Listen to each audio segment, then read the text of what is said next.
How to invite people to your club in Brawl Stars. The first thing to do is, of course, pull up or access your Brawl Stars application and make sure that you log into your account.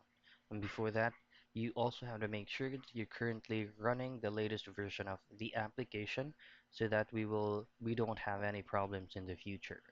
So as you can see, there is going to be three tabs in here like the news, friends, and club.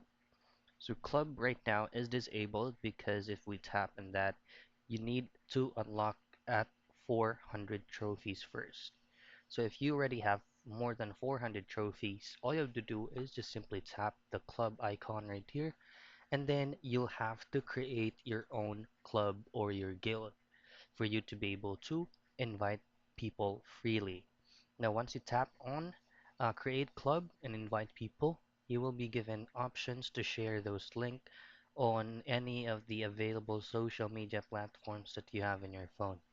Just simply choose in that and choose a specific person that or who would you like to get invited to your club. And that's it. That's how you invite people to your club in Brawl Stars.